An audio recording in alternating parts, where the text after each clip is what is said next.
My name is Mallory, and am 34 years old. The sound of glass shattering cut through the birthday, singing like a gunshot. My sister Rita stood frozen, champagne pooling at her feet, her face drained of all color. My son Jasper had just blown out 7 candles and said something that made every adult in the room go silent. He smiled up at me with chocolate frosting on his chin and repeated it, louder this time, thinking we hadn't heard. The special bedtime stories Aunt Rita tells me when mommy's at work. That's what he said.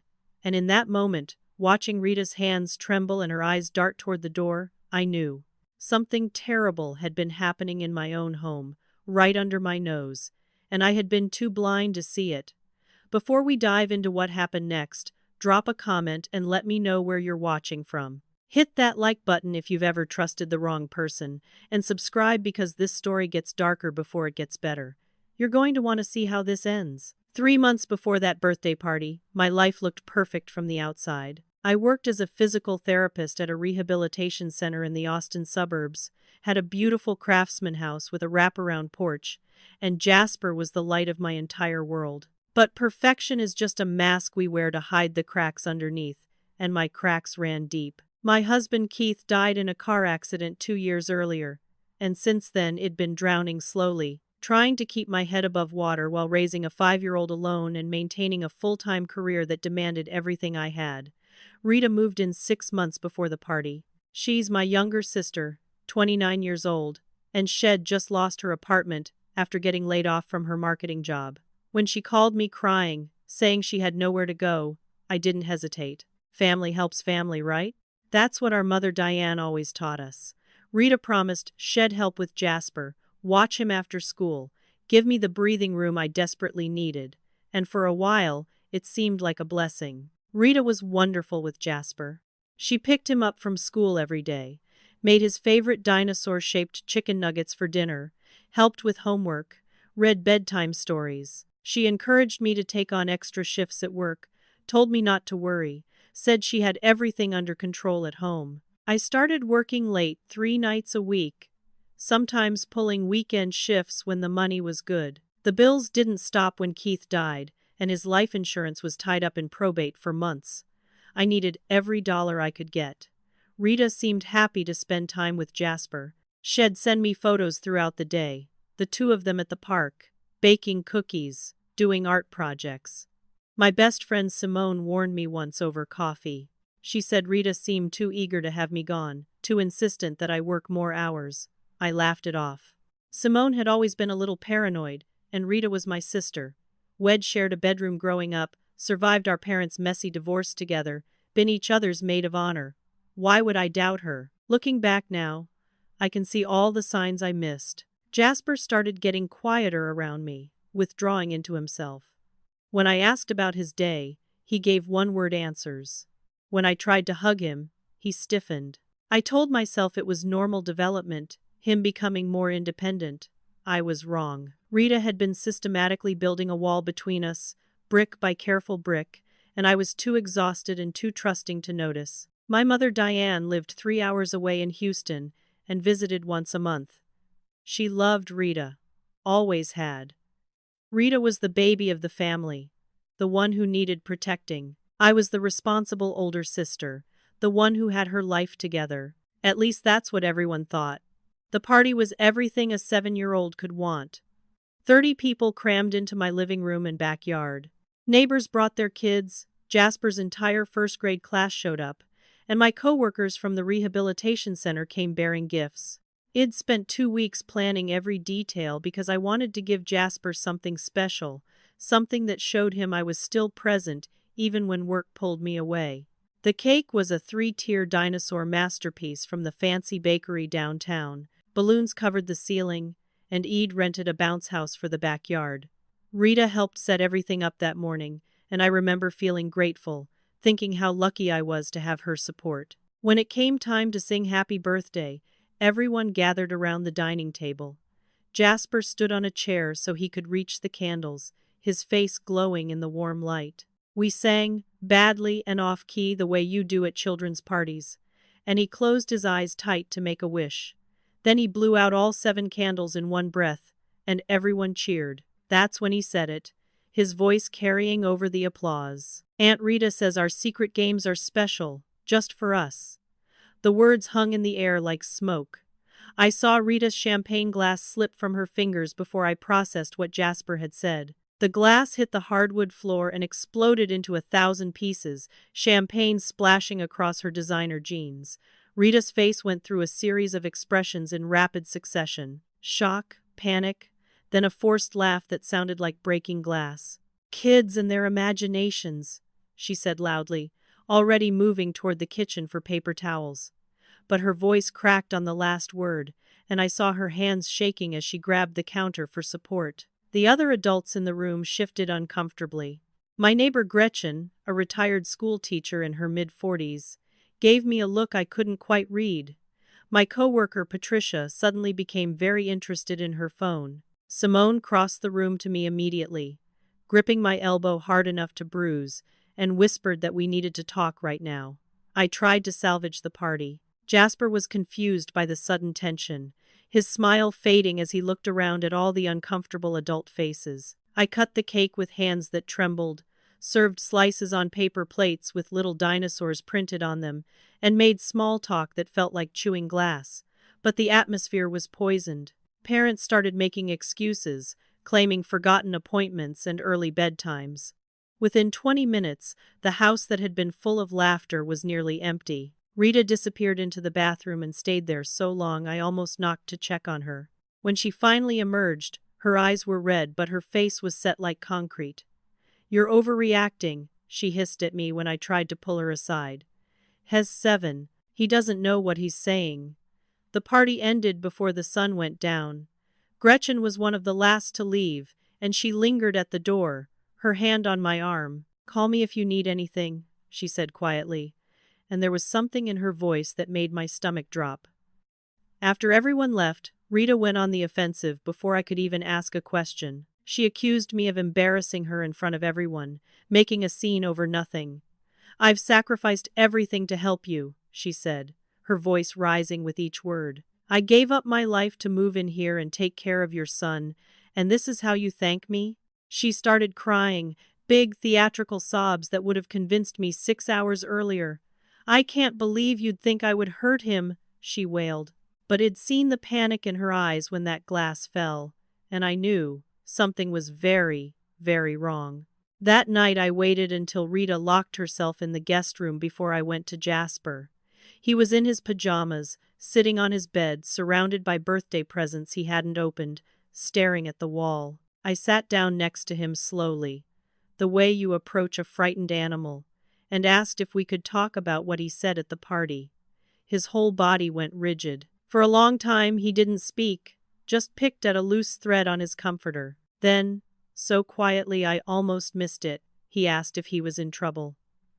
My heart broke into pieces. I pulled him into my lap, even though he was getting too big for it, and promised him he could tell me anything and I would never be mad. The story came out in fragments, puzzle pieces that formed a picture I didn't want to see. Rita had been telling him stories at bedtime, stories about bad mommies who didn't love their children enough. Stories about children whose mothers were so busy with work they forgot they had sons. She told him I wanted to send him away, that I was looking at boarding schools because taking care of him was too hard. None of it was true.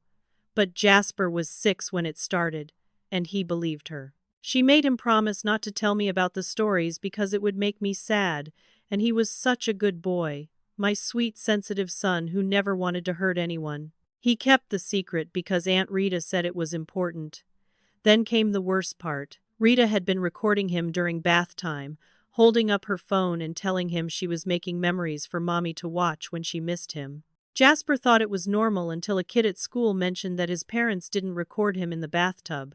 That's when he started feeling uncomfortable, but Rita told him it was their special thing and he shouldn't talk about it with other kids because they wouldn't understand. My hands were shaking so badly I had to set Jasper down before I dropped him. I asked him if Rita had ever touched him inappropriately, and thank God he said no, but the violation of recording him like that made me want to vomit. There was more. Rita had been going through my personal papers, my financial documents, my passwords written in the notebook I kept in my desk drawer. Jasper saw her one night when he got up for water. She was in my office with the desk lamp on, taking photos of papers with her phone. When Jasper asked what she was doing, Rita smiled and said she was helping organize Mommy's important papers because Mommy was so tired all the time. He believed her because why wouldn't he? Rita was Aunt Rita, the fun one who let him stay up late and eat ice cream before dinner, and never got mad when he made messes. After I put Jasper to bed, I stood outside his door for 10 minutes, trying to control my breathing. Then I went to Rita's room. She wasn't there. I could hear the shower running in the hallway bathroom.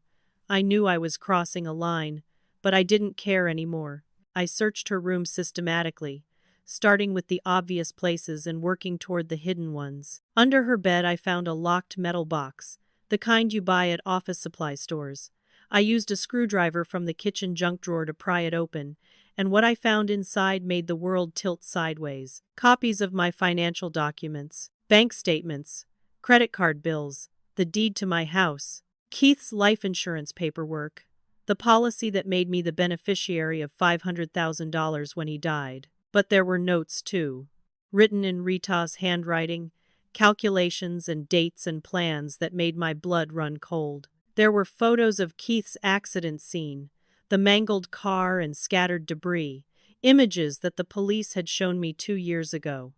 Why would Rita have copies of these? And then I found the burner phone, a cheap flip phone hidden at the bottom of the box. I turned it on and scrolled through the text messages, and that's when everything came into horrible focus. The messages were between Rita and someone named Wade. They talked about the inheritance, about getting what we deserve, about the original plan, and speeding things up.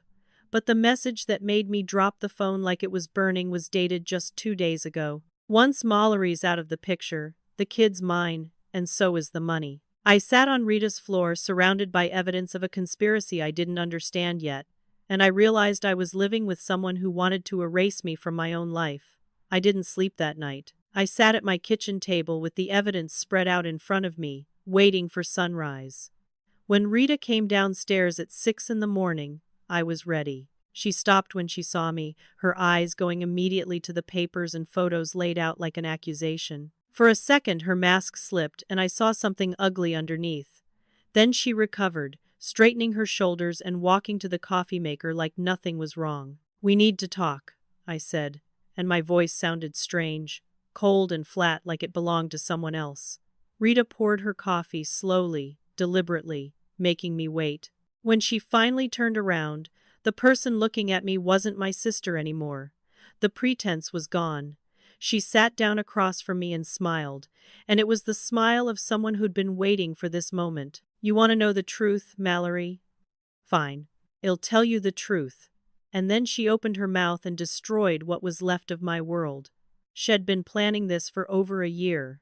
The job loss that led to her moving in? She quit on purpose. The apartment she claimed to lose? She'd been subletting it to a friend and pocketing the rent money the whole time. Every single thing was calculated, but the real confession came next. Rita told me she'd been in love with Keith before I ever met him.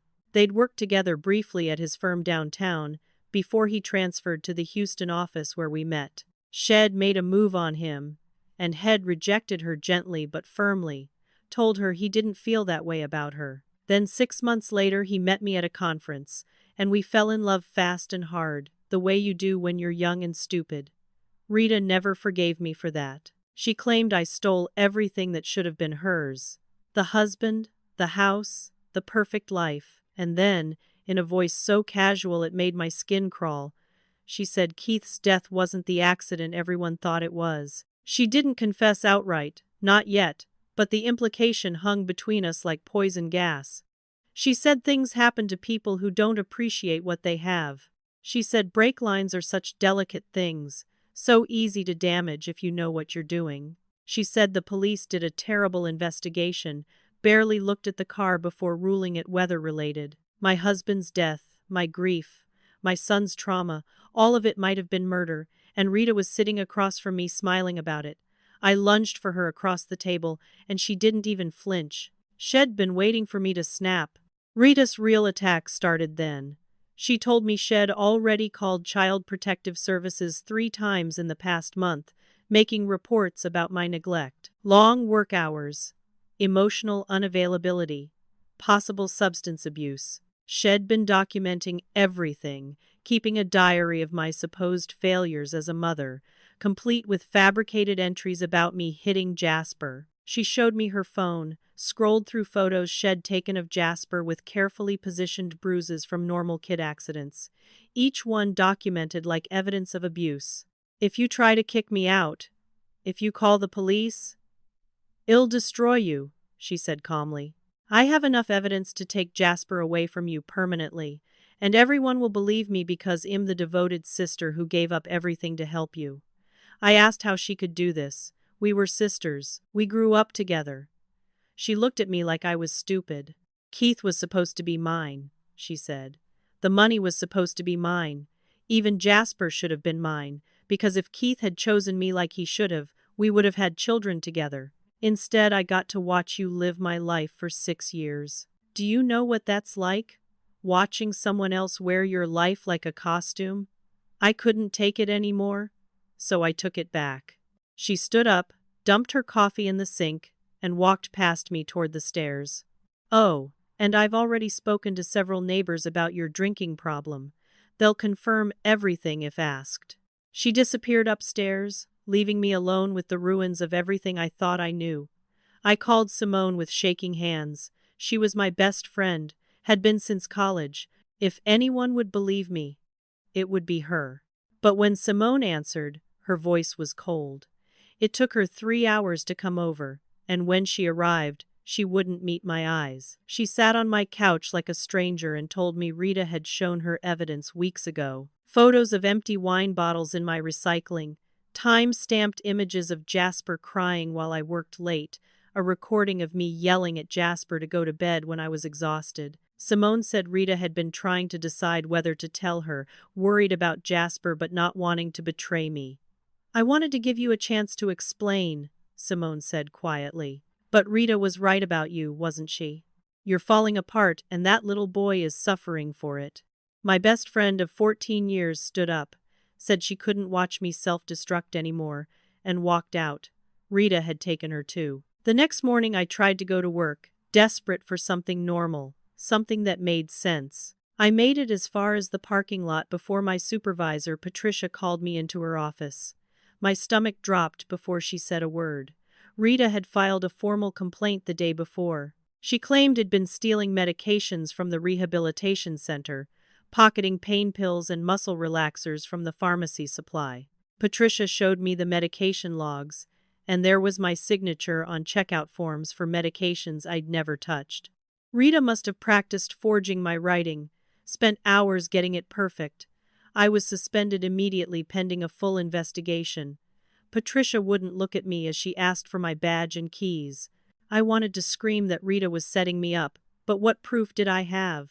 Rita had been 3 steps ahead the whole time. On the drive home, I stopped at an ATM to get cash for groceries. My card was declined. I tried another bank, same thing. When I called the customer service number, a board representative told me my accounts were frozen due to suspicious activity. Someone had reported suspected identity theft. I knew immediately it was Rita. Shed used those copied documents to open credit cards in my name, made suspicious transactions that flagged my accounts. To the bank, I looked like I was committing fraud. They wouldn't unfreeze anything until their investigation was complete, which could take weeks. Rita had cut off my access to my own money, and there was nothing I could do about it. I went to pick up Jasper from school that afternoon, needing to hold him, needing to feel like I was still his mother. But when I signed in at the office, the secretary asked me to wait. Principal Brennan called me into her office with the kind of serious face that meant bad news. She closed the door carefully and told me Rita had contacted the school that morning. Rita claimed I was having a breakdown, that she was worried about my mental state and Jasper's safety. Shed shown them evidence of my instability, though Brennan wouldn't tell me exactly what. The school was suggesting that Jasper stay with Rita temporarily, just until I got the help I needed. It was said with concern, with kindness, but it was still an attack. I refused immediately, told Brennan that Rita was lying, that she was trying to steal my son. But I could see the doubt in her eyes. I sounded paranoid, desperate, exactly like someone having a breakdown would sound. Jasper came home with me that day, but I was on their radar now.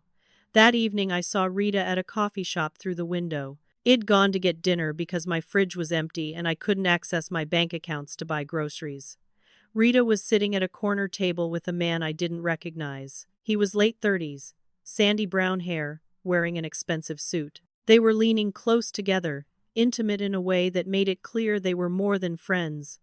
I watched from my car as Rita laughed at something he said, touched his hand across the table. Then he pulled out a folder and showed her documents. Rita studied them carefully, nodding, and handed him an envelope that looked thick with cash.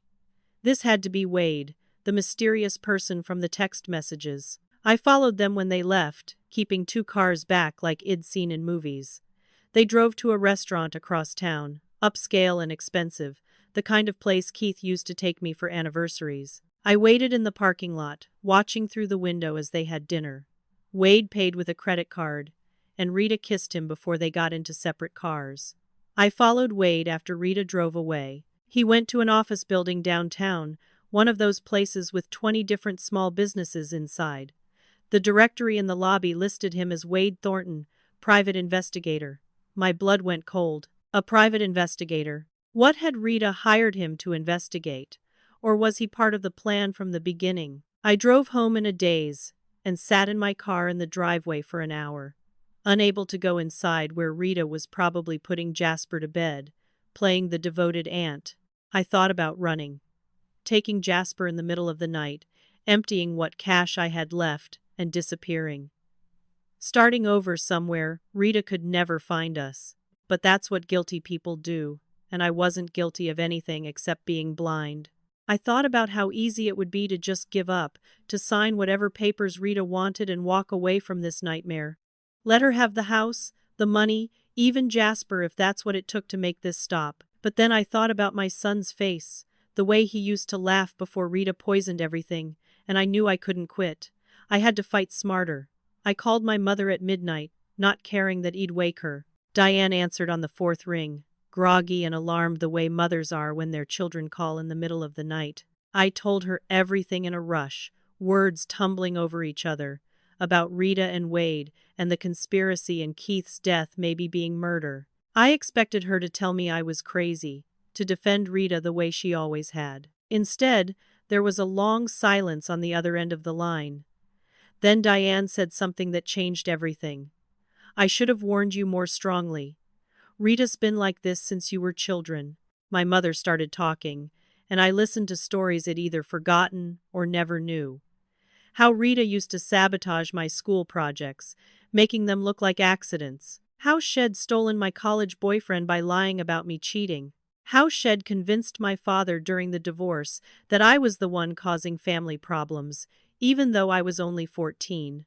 Diane had watched Rita manipulate and scheme her whole life, had written it off as sibling rivalry or personality flaws. She felt guilty now for not protecting me better, for enabling Rita's behavior by making excuses. She said she'd drive up first thing in the morning and we'd figure this out together. For the first time in days, I felt like I could breathe. I remembered what Gretchen had said at Jasper's party, her offer to help. The next morning, after Rita left for a supposed job interview, I walked across the street to Gretchen's house. She answered the door in a gardening apron, dirt under her fingernails, and the kindness in her face made me start crying before I said a word. She pulled me inside, made me tea, and listened while I explained everything. When I finished, Gretchen nodded slowly like she'd been expecting something like this. I never trusted Rita, she said simply. I saw her going through your mail multiple times when you were at work. I saw that man, Wade, visiting your house during the day. And I have ring camera footage of all of it. Gretchen pulled up the footage on her laptop, and there it was. Evidence I didn't know existed. Timestamps and clear video of Rita taking envelopes from my mailbox, opening them on my porch, photographing the contents with her phone. Video of Wade arriving in an unmarked sedan, letting himself in with a key Rita must have copied. Video of Rita and Wade kissing on my front porch 3 weeks ago. His hands in her hair, completely unaware they were being recorded. The camera angle caught the side of my house, too, and Gretchen showed me how she could see into my office window.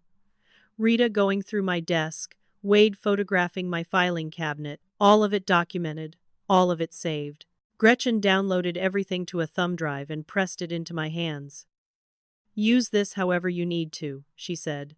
With Diane's support and Gretchen's evidence, I felt like I could finally fight back. I found a lawyer, Harold Fisher, who specialized in family law and custody manipulation. His office was downtown in a building that smelled like old paper and furniture polish. Harold was in his mid-50s, gray at the temples, with eyes that had seen everything twice. He listened to my story without interrupting, taking notes in careful handwriting. When I finished, he leaned back in his chair and said I had a case, but I needed more. We needed to prove Rita's intent beyond reasonable doubt. The videos helped, but good lawyers could explain them away. We needed her to confess, preferably on recording. Harold also advised me to hire my own investigator to counter Wade's moves. He recommended Corinne Walsh, a former police detective who'd gone private after 20 years on the force. Corinne was in her early 40s, compact and intense, the kind of person who noticed everything. She took my case that same day and immediately started digging into Wade's background. What she found was damning. Wade had been fired from his previous private investigation job for fabricating evidence in an insurance fraud case. Had worked with 3 different clients to stage accidents and false claims, collecting percentages of the settlements. He was under investigation by the state licensing board, though nothing had been charged yet. This was not a good man, and Rita had chosen him as her partner. But Corinne's most important discovery came 3 days later. She'd been tracking Wade's movements, following him to meetings and photographing everyone he contacted. One of his regular contacts was a mechanic named Fletcher Boyd, who owned a shop on the east side that specialized in vintage car restoration.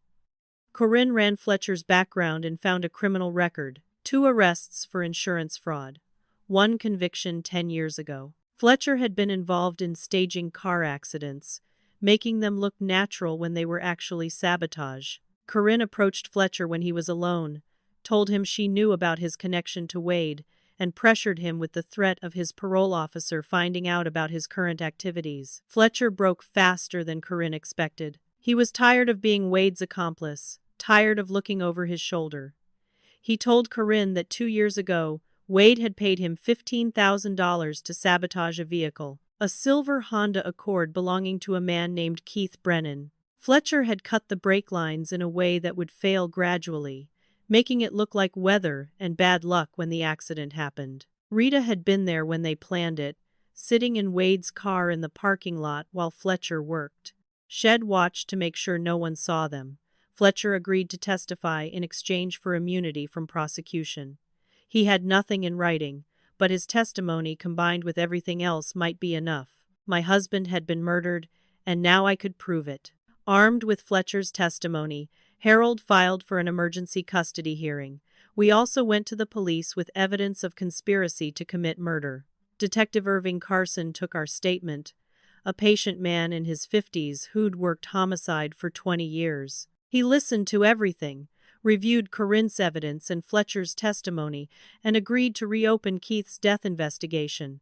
But he warned me it would take time. Murder cases move slowly, and Rita and Wade didn't know they were under investigation yet. That gave us an advantage, but it also meant I had to keep living in the same house as my husband's possible killer. Harold's strategy was to get Rita to confess on recording before she knew about Fletcher or the reopened investigation. If we moved too fast, Rita and Wade might run, and then we'd never get justice. I had to play along, pretend I was broken, pretend she'd won. It was the hardest acting I'd ever done. I told Rita over breakfast that I couldn't fight anymore, that she was right about everything. I said I was a terrible mother, that Jasper would be better off with her. I offered to sign over guardianship, to leave town and start over somewhere else, where I couldn't hurt anyone anymore. Rita's eyes narrowed with suspicion, but I could see the temptation there too. She'd been fighting to take everything from me, and now I was offering it on a silver platter. Rita agreed to meet with lawyers to discuss terms. Harold set up the meeting at his office, told Rita to bring her attorney or anyone she wanted for support. Rita brought Wade, which was exactly what Wed hoped. I wore a wire provided by Detective Carson, hidden under my blouse, recording everything. The meeting started with Harold presenting guardianship papers, official-looking documents that would sign away my parental rights. Rita read through them slowly, Wade looking over her shoulder, and I watched her expression shift from suspicious to triumphant. She started talking, unable to resist gloating.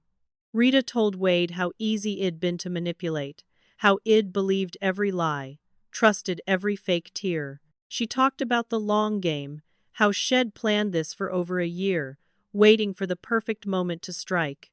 She mentioned the insurance money, how it would be hers once Jasper was in her custody. She talked about Keith, how Head made the wrong choice and paid for it, how some people needed to be removed from the equation when they stood in the way of destiny. She was so close to confessing to the murder, the words right on the edge of her tongue. But Wade noticed something. His eyes caught on my collarbone, where the wire had shifted slightly and created a small bulge under my blouse. Wade grabbed Rita's arm and stood up fast, his chair scraping loudly against the floor. He said they were done here, that he smelled a trap. Rita's face went from triumph to rage in a heartbeat. She lunged across the table at me, screaming that Eid lied, that Eid tricked her. Harold's assistant called security, and Wade dragged Rita out of the office before she could say anything else incriminating. We'd gotten some of it on tape, her admissions about manipulation and the insurance money, but not the confession we needed about Keith's murder. We were close, but not close enough. I went home that afternoon feeling defeated, the wire still taped to my skin like evidence of my failure. Diane was supposed to be there, staying with Jasper while I was at the lawyer's office. But when I walked in, I found Diane sitting at the kitchen table with Rita. The look on my mother's face stopped me cold. She wasn't angry at Rita. She was looking at me with pity and concern. The way you look at someone who's sick and doesn't know it. Rita had gotten to her. Rita showed me what Shed shown Diane.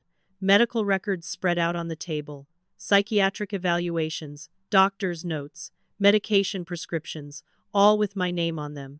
The documents looked official, stamped and signed, claiming I had delusional disorder and paranoid personality disorder. They detailed sessions I'd never attended, with a psychiatrist I'd never met, described symptoms I'd never experienced. Wade had fabricated all of it, used his investigator credentials to create fake medical history that looked completely real.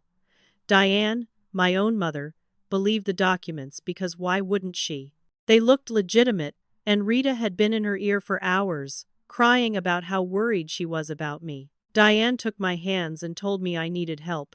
That Shed researched the disorders listed in my files, and everything matched my recent behavior. The paranoia, the accusations, the conspiracy theories about Rita.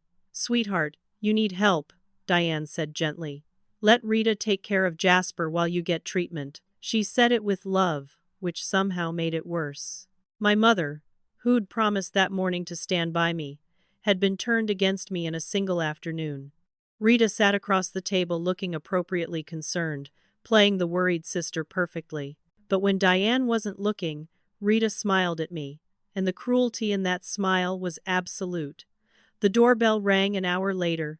2 police officers stood on my porch in response to a crisis intervention call. Rita had called them, claiming I was suicidal and a danger to myself and Jasper.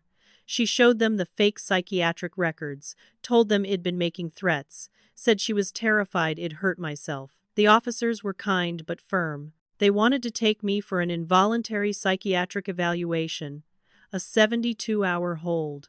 I called Harold in a panic, and he arrived 15 minutes later, still in his suit from the office. He threatened legal action, cited my rights, made it clear that forcing me into psychiatric custody without proper cause would result in a lawsuit the department couldn't afford. The officers backed down, but the damage was done. There was now an official record of a crisis intervention call at my address with my name on it. Rita had created a paper trail that painted me as unstable, and it would follow me forever. After the police left, after Harold drove away, after Diane went to bed still believing Rita's lies, I sat in my car in the driveway and realized I was completely alone. Simone had turned against me. My mother had been manipulated into doubting me. Even Gretchen had started to wonder if maybe Rita was right, if maybe I did need help. The only people still in my corner were Harold and Corinne, professionals I was paying to believe me. Rita had systematically destroyed every relationship I had, isolated me completely, and now she was moving in for the kill. Jasper was terrified and confused, not knowing which adult to trust. And I was one more crisis call away from losing him forever. 3 weeks crawled by like years. The courts granted Rita temporary guardianship, pending investigation of my fitness as a parent. I was allowed supervised visits with Jasper twice a week for 2 hours at a time, a social worker sitting in the corner taking notes on every interaction. Jasper cried at the end of every visit, reaching for me as the social worker led him back to Rita's car. Rita would be waiting outside, checking her watch impatiently, and Shed smile at me through the window like Shed already won. Wade had moved into my house openly now, sleeping in my bedroom, eating at my table. I'd been sleeping in my car most nights because I couldn't afford a hotel, and I couldn't stand to be under the same roof as them. Corinne called me on a Thursday morning with news that made my heart race. Shed been tracking Wade's movements for weeks, documenting everywhere he went and everyone he met. One of his regular contacts was Fletcher Boyd, the mechanic who'd confessed to sabotaging Keith's car. Corinne had gotten Fletcher alone, away from Wade's influence, and pressured him harder this time. She told him the murder investigation was being reopened, that his immunity deal only held if he told the complete truth. Fletcher broke down and gave her everything. Had been paid $15,000 in cash by Wade to cut Keith's brake lines 2 years ago. Rita had been present during the planning meeting, had suggested the location where it should happen, a curving road in bad weather where an accident would seem inevitable. Fletcher agreed to testify in court in exchange for full immunity. With Fletcher's detailed testimony, Detective Carson got a warrant to arrest Rita and Wade for conspiracy to commit murder. But Carson wanted to coordinate with the custody case, wanted Rita to feel secure enough to make mistakes. Harold filed for an emergency custody hearing, citing new evidence in Keith's death. The hearing was scheduled for Monday morning, and until then, we had to wait. I got one last unsupervised visit with Jasper that Sunday afternoon, a gift from a sympathetic judge who'd read the case files. I picked up Jasper from Rita's new apartment, a place Shed rented with my stolen money, and we went to the park. I was wearing another wire, but this time I knew what to do with it. Detective Carson and 2 other officers were parked nearby, waiting. Jasper and I were on the swings when Rita showed up unannounced. She walked across the playground with Wade at her side, both of them wearing sunglasses even though it was overcast. Rita sat on the swing next to mine, watching Jasper play on the climbing structure. She was in a talkative mood, feeling victorious because the custody hearing was the next day, and she believed Shed win. I was supposed to draw her into confession, but I didn't have to. Rita started gloating on her own. She told me Shed already contacted an adoption attorney about making Jasper legally hers. She had a new identity prepared for him, new birth certificate, new social security number. Wade had connections, could make people disappear on paper. They were planning to move to Colorado in 3 months, start fresh where no one knew Mallory Brennan ever existed. The insurance money was already in an offshore account Wade had set up, untouchable by any court order. Rita had been embezzling from my accounts for 6 months, skimming off the top every time money came in. They had almost $200,000 hidden, more than enough to start over. Then Rita talked about Keith. Her voice went soft, almost wistful. She said Keith should have chosen her back when they worked together. He was perfect, smart and funny and ambitious, everything she wanted in a husband. But he picked you instead, Rita said, looking at me with genuine pain in her eyes. He barely knew you and he picked you over me. I couldn't let that stand. I couldn't watch you live my life, be Mrs. Keith Brennan, have his child, get his money when he died. So I fixed it. She described the planning, how Wade had suggested making it look like an accident, how Fletcher was reliable and kept his mouth shut, how the police investigated for 3 days and then closed the case, ruled it bad weather and unfortunate circumstances. Rita said it was almost too easy. But the cruelest confession came next. Rita told me about the psychological torture Shed inflicted on Jasper. Shed been systematically destroying his trust in me for months, telling him I didn't really love him, that I worked late because I didn't want to come home to him. Shed taken him to a therapist Shed carefully selected, someone who documented parental alienation but blamed it on me instead of Rita. Every system was corrupted, Rita said proudly. Every person who should have protected you and Jasper, I turned against you. And even if you somehow win tomorrow, even if you get him back, hell never trust you again. I've broken that bond permanently. The look of satisfaction on her face when she said it was inhuman. Rita mentioned their friend at the courthouse, someone who'd been feeding her information about my legal strategies. The judge's clerk, Margot Tate, who happened to be Wade's younger sister. Margot had been giving Rita advance warning of every legal move, corrupting documents, tipping the scales in family court.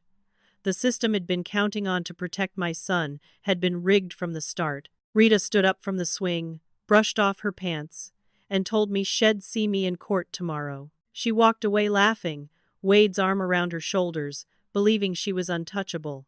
She was wrong. Detective Carson and his officers moved in fast, blocking Rita and Wade's path across the parking lot. Carson read them their rights while Wade tried to pull away, and Rita screamed that this was harassment. The handcuffs clicked shut on both their wrists, and everything Rita had said was recorded clearly on the wire I wore.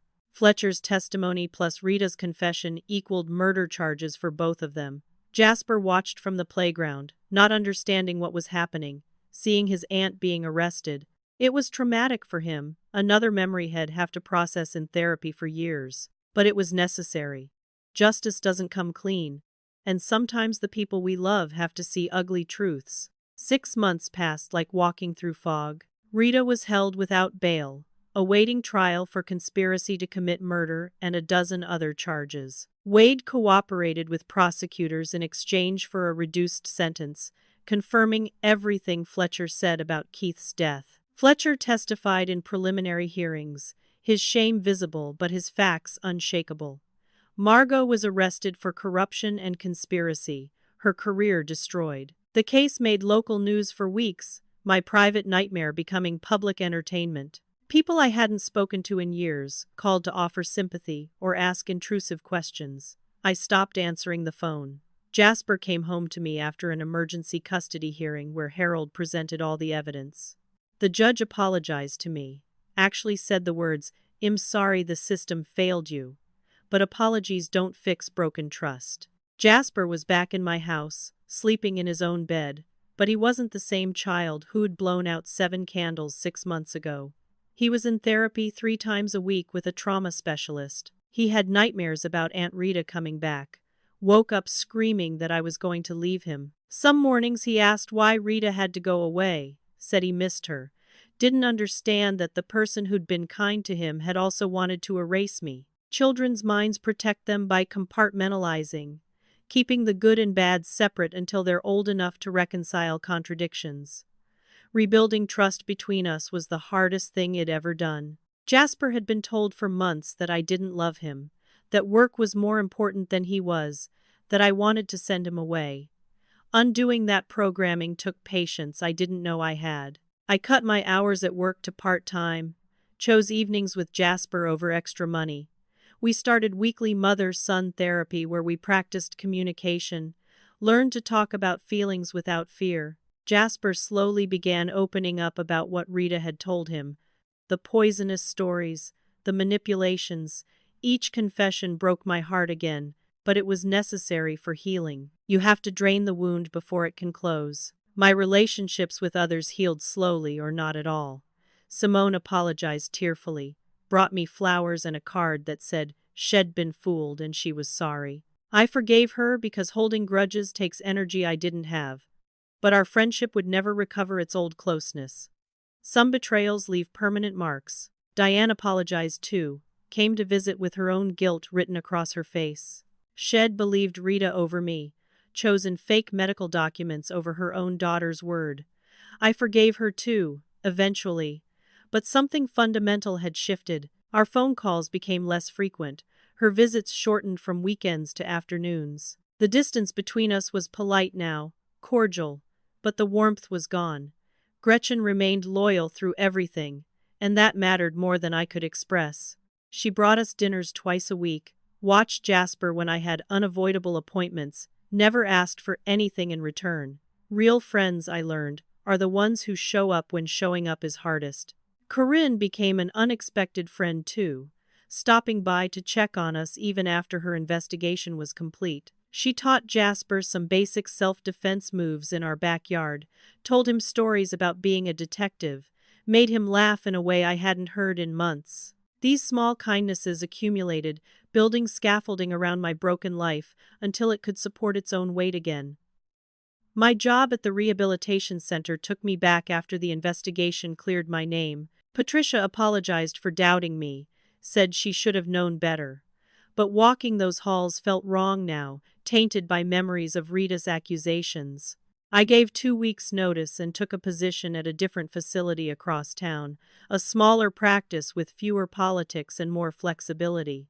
The pay was less, but I didn't care. Money mattered less after learning how much people would destroy for it. Keith's life insurance finally paid out after the murder conviction confirmed his death wasn't suicide or my fault. $500,000 felt like blood money. I put most of it in a trust for Jasper's education and future therapy, kept enough to pay off the debts Rita had created, donated some to organizations that help children of violent crime. The trial happened 8 months after the arrest. Rita showed no remorse in court, sat straight-backed and cold-eyed while prosecutors presented evidence of the conspiracy. Her defense attorney tried to paint her as a woman scorned, driven to extremes by unrequited love, but the jury didn't buy it. The videos from Gretchen's camera, the texts on the burner phone, Fletcher's testimony, Wade's cooperation, and Rita's recorded confession at the playground all added up to overwhelming evidence. The jury deliberated for 4 hours and came back with guilty verdicts on all counts. The judge sentenced Rita to life in prison without possibility of parole for Keith's murder. Wade got 30 years as part of his plea deal. Margot received 5 years for corruption. Fletcher got probation and community service for his testimony. I attended every day of the trial, sat in the gallery watching my sister's life end in legal language. Jasper asked why I went, why I had to see Aunt Rita get punished. I told him the truth. I needed to witness justice, needed to see that actions have consequences, needed the closure of watching the system that had failed us finally work correctly. The day the verdict was read, Rita turned and looked at me across the courtroom. For just a second, her mask slipped, and I saw the little sister I'd grown up with, the girl who'd shared my bedroom and my secrets. Then the mask came back, cold and hateful, and she mouthed words I couldn't hear but understood. This isn't over. Guards led her away in handcuffs, and I never saw her again. Healing doesn't happen in straight lines. Some days Jasper laughed and played like nothing had ever been wrong. Other days he withdrew into himself, wouldn't talk, spent hours drawing pictures of our family with Aunt Rita's face scribbled out. My own healing was equally inconsistent. I'd go weeks feeling strong, capable, like I'd survived the unsurvivable. Then something would trigger me, a glimpse of someone who looked like Rita, a news story about family violence, and I'd fall apart. Therapy helped, both individual sessions and the joint ones with Jasper. My therapist taught me that trauma isn't something you get over, it's something you learn to carry. The weight never disappears, but you get stronger at holding it. The lessons I learned from this nightmare have changed me permanently. Trust, I realized, is not something you give blindly to family. Blood relationship doesn't guarantee good intentions. I learned that jealousy is a poison that destroys the person carrying it more than anyone else. Rita's obsession with Keith, her inability to let go of rejection, ate away at her humanity until nothing good remained. I learned that revenge feels right in the moment but consumes everything it touches. Rita got what she wanted, destroyed my life as thoroughly as possible. but it cost her freedom and future. Was it worth it? I don't think so, but she'd probably disagree. Most importantly, I learned resilience. I survived what should have destroyed me, kept fighting when giving up would have been easier, protected my son when systems designed to help us failed spectacularly. That knowledge carries me forward on hard days. When Jasper has nightmares, when bills pile up, when loneliness creeps in late at night, I remember that I've already survived the worst thing. Everything else is manageable by comparison. I also learned forgiveness, not for Rita, but for myself. I forgave myself for working too much, for trusting too easily, for missing signs that seem obvious in hindsight. Guilt is another poison, and I refuse to let it consume me the way jealousy consumed Rita. We visited Keith's grave together for the first time since Rita's arrest, Jasper and me, on a sunny Saturday morning. Jasper picked wildflowers from the field near the cemetery and arranged them carefully on the headstone. He talked to his dad, told him about second grade, about his new friend Marcus at school, about the puppy Id finally agreed to get. Then he said goodbye properly, something he'd never gotten to do after the accident. I told Keith we were going to be okay, that his death hadn't been for nothing, that Jasper would grow up knowing his father had been a good man. It felt like closure, like a chapter finally ending so a new one could begin. Jasper's 8th birthday was different from his 7th. We kept the party small this time, just Gretchen, Harold, Corinne, and a few carefully vetted school friends. No surprise guests, no family drama, just cake and presents and the sound of children laughing in the backyard. When Jasper blew out his candles, I held my breath, waiting for the other shoe to drop, for some new horror to reveal itself. But nothing happened. He made a wish, blew out the flames, and grinned at me with frosting on his face. Later, when I tucked him into bed, he told me he'd wished for us to be happy again. I kissed his forehead and promised him we would be. The truth about scars is they never fully disappear, but they do fade. Physical scars lighten over time until they're just silvery memories on your skin. Emotional scars work the same way. The sharp pain becomes dull, ache becomes distant, memory becomes just part of your story. I carry my scars now without shame, wear them like badges of survival. I learned my own strength through this nightmare, discovered him capable of endurance I never knew I possessed. That knowledge is powerful, transformative, worth almost as much as the innocence I lost to gain it. The lasting message I take from all this is complicated. Bad things happen to good people, and sometimes those bad things are caused by the people who should love you most. Evil exists, even in families, even in people you've known your whole life. But goodness can prevail if you fight for it strategically, if you refuse to give up even when every system fails. The lesson isn't to trust no one, that way leads to paranoid isolation. The lesson is to trust carefully, observe wisely, and maintain boundaries even with family. Connection is what makes life worth living, but connection without discernment is dangerous. I still believe in family, just not the fairy tale version where blood makes you loyal. Real family is the people who show up, who believe you when the world doesn't, who help you fight battles you can't win alone. Gretchen is more family to me now than Rita ever was. Harold and Corinne are family. Even my new neighbors who barely know me but brought cookies when we moved into a smaller house are family in ways that matter. We build our own families from people who choose to stay, and those bonds are often stronger than the ones we're born into. Some nights I sit in my living room after Jasper's asleep and look at old photos. Pictures of me and Keith when we were young and stupid in love. Pictures of Rita and me as children, before jealousy poisoned everything. When we were just sisters who shared secrets and dreams. I mourn the sister I thought I had, even though I know now she never really existed. The Rita who braided my hair and defended me from bullies was just a version, a mask she wore until she decided she wanted what I had more than she wanted my love. That grief is real, and I let myself feel it without guilt. But mostly I look forward now instead of backward. Jasper is thriving in ways I didn't think possible 6 months ago. He sleeps through the night more often than not. He volunteers answers in class. He invited friends over for a sleepover last month and I heard him laughing in his room past midnight, the sound drifting down the stairs like music. These small victories accumulate, adding up to a life that looks almost normal from the outside. We're building something new from the ruins, Jasper and me. A life that's smaller and quieter but ours. I tuck Jasper into bed tonight and he asks the question he still asks sometimes. Will the bad dreams go away eventually? I smooth his hair back from his forehead, turn on his nightlight, and tell him the truth. Eventually, yes. And until they do, it'll be right here. He nods, satisfied, and closes his eyes. I leave his door open a crack the way he likes, light spilling into the hallway, and return downstairs to my own life. There's tea cooling on the coffee table, a book I've been trying to finish for 2 months, a puppy snoring on the couch. I sit down carefully so I don't wake the dog, pick up my book, and realize him smiling. We made it.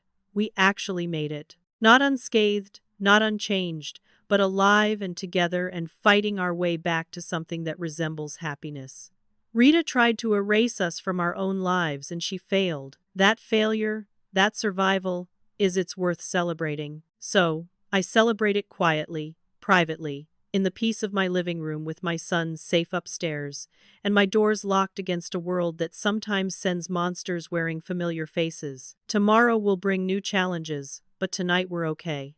And for now, that's enough. So here's my question for you. Have you ever had someone you trusted completely betray you? How did you rebuild your life afterward? Drop your stories in the comments because I know I'm not alone in this. And sometimes knowing other people survived the unsurvivable is what gets us through our own dark days. If this story resonated with you, if you felt even a fraction of what I felt, hit that like button and let me know. Subscribe to the channel if you want to hear more real stories about real people surviving impossible situations. And please share this with someone who needs to hear that they're stronger than whatever is trying to break them. Thank you for listening to my story, for bearing witness to my family's nightmare and our painful climb back to light. I hope you never experience anything like what I went through. But if you do, I hope you remember that survival is possible, that justice sometimes prevails, and that the human spirit is more resilient than we give it credit for. Stay safe out there. Trust wisely. And remember that the best revenge is living well despite the people who tried to destroy you. Take care of yourselves and each other.